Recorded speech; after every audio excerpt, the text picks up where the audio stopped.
نحمده ونصلي على رسوله الكريم اما بعد فاعوذ بالله من الشيطان الرجيم بسم الله الرحمن الرحيم وذكر فإن الذكرى تنفع المؤمنين وقال النبي صلى الله عليه وسلم الدين النصيحة أو كما قال عليه الصلاة والسلام صدق الله مولانا العظيم وصدق رسوله النبي الأمي الهاشمي المدني الكريم ونحن على ذلك لمن الشاهدين والشاكرين والحمد لله رب العالمين۔ دل مایوس میں وہ شورشیں برپا نہیں ہوتی، امیدیں اس قدر ٹوٹی کہ اب پیدا نہیں ہوتی، ہوا ہوں اس قدر افسردہ رنگ باغ ہستی سے، ہوائیں فصل گل کی بھی نشاط افزا نہیں ہوتی۔ انتہائی قابل صد تکریم و تعظیم علماء کرام اور میرے عزیز طلبہ، یہ پر رونق اور بابرکت تقریب تھی جس میں طلباء نے اپنی خطابت کی صلاحیتوں کو اجاگر کرنے کی کوشش کی۔ اسٹیج پر آ جانا، علماء کے سامنے کھڑے ہو جانا، اپنے معافی ضمیر کا اظہار کر لینا، یہی آپ کی جیت ہے۔ مجھے اچھی طرح یاد ہے کہ 1995 میں 95 میں اولا میں بنوری ٹاؤن مرکز میں پہلی دفعہ میں نے زندگی کی تقریر کی، اور وہ تقریر آج بھی مجھے یاد ہے۔ الحمدللہ اولا میں بھی تقریر میں پہلی پوزیشن لی اور درس میں دوسری لی، اور پھر دورہ حدیث میں مفتی نظام الدین شامزئی شہید رحمہ اللہ اتنے بڑے اکابر کی موجودگی میں دورہ حدیث میں بھی الحمدللہ پہلی پوزیشن لی تھی، اور پھر پورے جامعہ میں اول دوم اور شاخوں میں اول دوم آنے والوں کے مابین ہونے والے مقابلے میں بھی پہلی پوزیشن لی تھی۔ اور اس موضوع کا یا جو تقریر کا عنوان تھا فقہ اور حدیث میں تلازم، آسان بھی نہیں تھا۔ کہنے کا مقصد یہ ہے کہ اسی طرح محنت کر کے انسان آگے بڑھتا ہے، استادوں کی شفقت ہو، آپ کی محنت ہو، اخلاص اور للہیت کا عنصر اس میں شامل ہو تو انسان دن بدن آگے بڑھتا ہے۔ نہ آئے جس میں خزاں کا موسم ہمیشہ گلشن بنا رہے ہیں، آپ کے اس بزم میں مجھے یہ چیز نظر آ رہی ہے۔ انشاءاللہ یہی طلباء اور مقررین آگے بڑھ کر اسلام کا مثبت چہرہ پوری دنیا کو دکھائیں گے۔ شان عمر فاروق رضی اللہ عنہ پر ہمارے مولانا یوسف عباسی صاحب نے بہت ہی اچھے انداز سے گفتگو کی، اور حضرت حسین رضی اللہ تعالیٰ عنہ کی شہادت پر بھی بات ہو گئی۔ میں دوسرے موضوع پر دو چار گزارشات کرنا چاہوں گا۔ 6 ستمبر اور 7 ستمبر آنے والا ہے۔ 6 ستمبر دفاع پاکستان ہے اور 7 ستمبر دفاع ختم نبوت ہے۔ اس ملک کی 2 سرحدیں ہیں، ایک جغرافیائی سرحد، ایک نظریاتی سرحد۔ جغرافیائی سرحد کی حفاظت کرنے والے ہمارے فوجی بھائی، اور نظریاتی سرحدوں کی حفاظت کرنے والے علماء ہیں۔ جغرافیائی سرحد پر کسی قسم کی دراندازی برداشت نہیں ہوتی، اسی طرح نظریاتی سرحدوں پر بھی کسی قسم کی ضرب ہم برداشت نہیں کریں گے۔ دفاع پاکستان کے حوالے سے ہمارے پاس 5 زاویے ہوتے ہیں۔ ایک جغرافیائی سرحد کی حفاظت، کہ اگر 1 انچ اور چپے چپے کی حفاظت کے لیے ہمیں جان کا نذرانہ پیش کرنا پڑے تو ہم اس سے دریغ نہیں کریں گے۔ اپنے لہو سے روشن کر دی گلیاں اس ویرانے کی، اگرچہ تنگ بہت تھی راہیں شہر وفا کو جانے کی، ایک جان تھی سو وہ بھی دی پھر بھی رہے شرمندہ سے، لکھنے والے لکھ لیں گے کہانی اس افسانے کی۔ رباط یومن، ایک دن کا پہرا دینا اسلامی سرحد پر، سرحد کی حفاظت کے لیے، خیر من الدنیا وما فیہا، وفی روایت خیر من الدنیا وما علیہا، اور تیسری جگہ فرمایا ایک دن کا رباط جس کو مرابطہ بھی کہتے ہیں، ورابطو، اگرچہ ایک مطلب انتظار الصلاۃ بعد الصلاۃ ہے لیکن دوسرا مطلب سرحد پر پہرا دینا، تو ایک دن کے پہرے پر 1 مہینے کے روزے اور 1 مہینے کی شب بیداری کا ثواب ملتا ہے۔ تو ایک ہے جغرافیائی سرحدوں کی حفاظت، دوسرا زاویہ ہے سیاسی سرحدوں کی حفاظت۔ ہمارے ملک کی سیاست پر عالمی سیاست کے بادل گہرے ہوتے دکھائی دے رہے ہیں، ہم اس کے لیے بھی بند باندھے اسلامی سیاست میں اپنا کردار ادا کریں۔ تیسرا زاویہ ہے فکری اور نظری سرحدات کا تحفظ، جیسے میں نے کہا کہ اس ملک کو سیکولر بنانے کی پس پردہ جو کوششیں ہو رہی ہیں، ان کے مذموم عزائم کو ہم خاک میں ملائیں گے۔ 25 لاکھ افراد نے جان کی قربانی اس لیے نہیں دی کہ یہاں پر سیکولر اسٹیٹ قائم ہو، بلکہ ان کا نعرہ تھا پاکستان کا مطلب کیا؟ لا الہ الا اللہ۔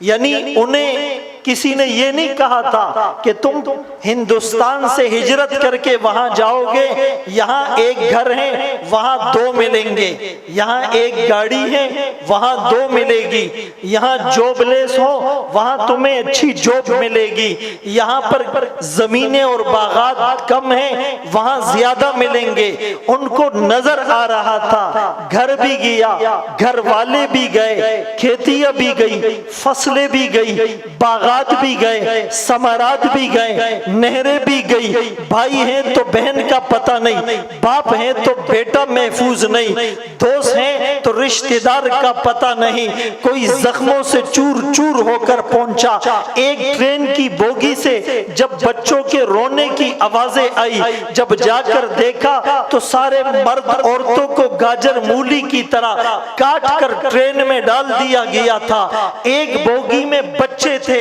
وہ زندہ تو تھے لیکن ان کے ہاتھ پاؤں کاٹ دیے گئے تھے۔ تو اتنی بڑی قربانیاں اس لیے دی تھی کہ ایک ایسا خطہ کہ دھرتی پر اللہ کا نظام قائم ہوگا۔ تو اس ملک کی فکری اور نظری سرحدوں کی حفاظت کرنا بھی ہماری ذمہ داری ہے۔ اور چوتھا زاویہ تہذیبی اور ثقافتی سرحدات یا مشرقی روایات کو پامال کیا جا رہا ہے اور مغربی اقدار اور کلچر کو فروغ دیا جا رہا ہے۔ تو اس کے لیے بھی ہم نے کوشش کرنی ہے۔ کوشش کیا کرنی ہے وہ ایک طویل وقت مانگتا ہے، میں آپ کو اشارے دے رہا ہوں۔ اور 5ویں چیز کیا ہے کہ معاشی دائرہ، IMF اور ورلڈ بینک اور یورپی یونین کی یہاں حکمرانی ہے، ہمارا معاشی نظام ان کے قبضے میں جا چکا ہے۔ 1885 میں 85 میں تقریباً 150 صدی پہلے ساری دنیا کے یہودی جمع ہوئے۔ اس وقت یہودی پٹ رہے تھے، مٹ رہے تھے، انہیں مار پڑ رہی تھی۔ انہوں نے کہا کہ ہم نے کیا کرنا ہے؟ سب سے پہلا کام ساری دنیا کے معاشی نظام کو اپنے ہاتھ میں لینا ہے۔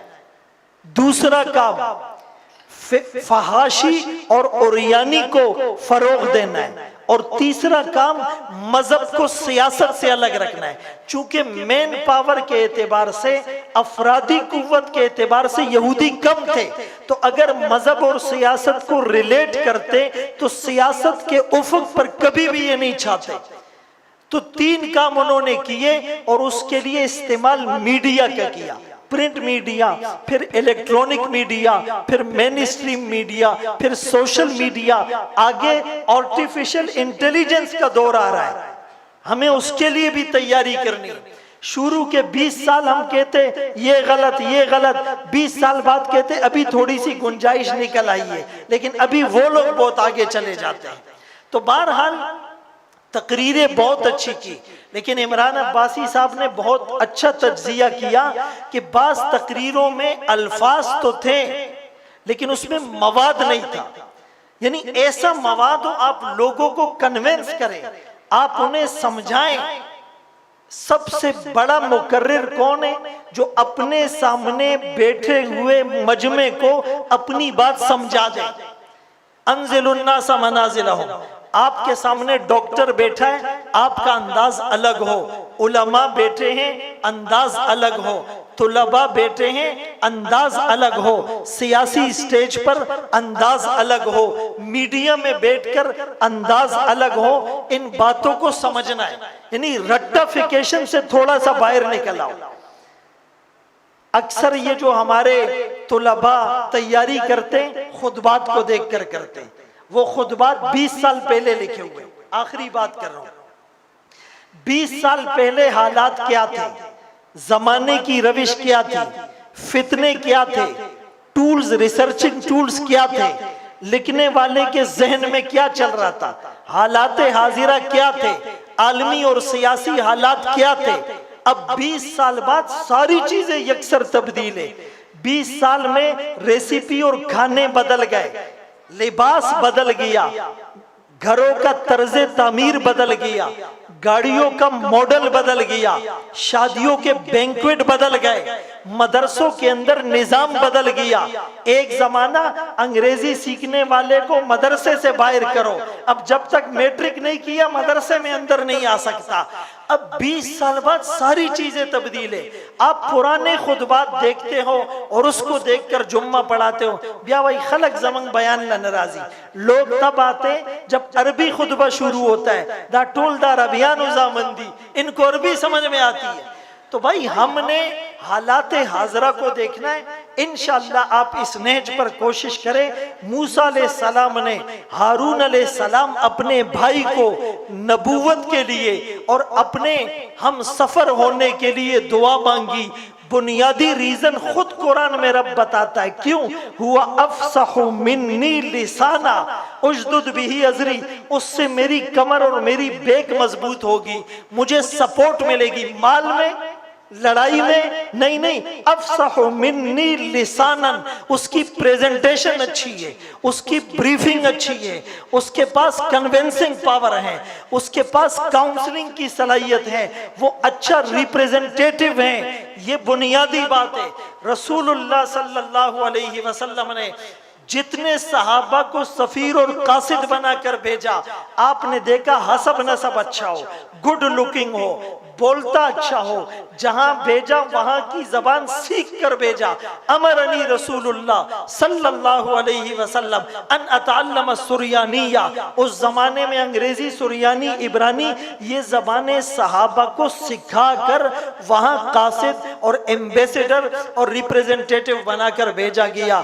ان باتوں کے مطابق آپ اپنے استادوں کی نگرانی اور سرپرستی میں کوشش کریں، انشاءاللہ آپ سے اللہ دین کا کام لے گا، دیر تک لے گا، دور تک لے گا۔ اس خوبصورت محفل کی نظر چند اشعار کر کے اپنی بات ختم کرتا ہوں، اور وہ اشعار کیا ہیں؟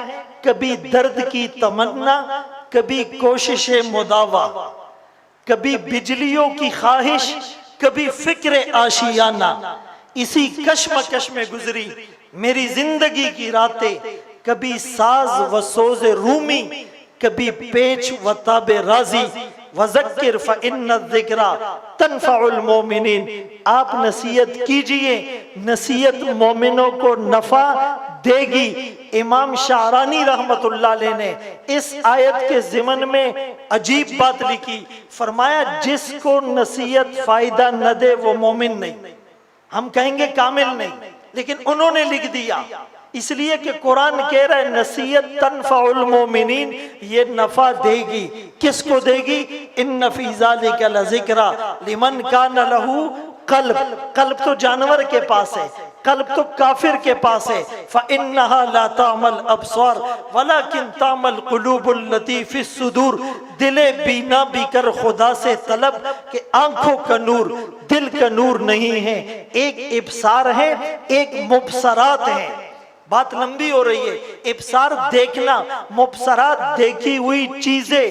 ایک آدمی پوری دنیا میں ٹور کرتا ہے، وزٹ کرتا ہے، سیر پہ جاتا ہے، لیکن اس کی اپنی نظر کمزور ہے، اس کو چیزیں دکھے گی، مشاہدہ ہوگا، لیس الخبر کالمعاینہ والی بات نہیں ہوگی۔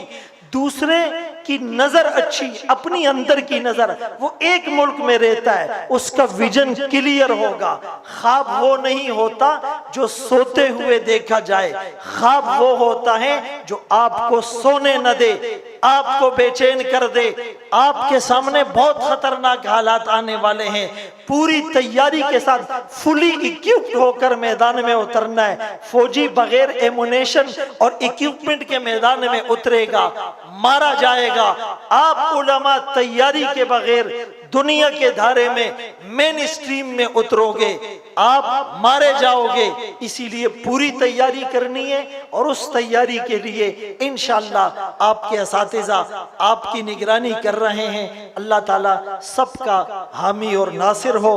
آتی ہی رہے گی تیرے انفاس کی خوشبو، آتی ہی رہے گی تیرے الفاظ کی خوشبو، آتی ہی رہے گی اویس قرنی کی خوشبو، گلشن تیری یادوں کا مہکتا ہی رہے گا۔ وآخر دعوانا ان الحمدللہ رب العالمین۔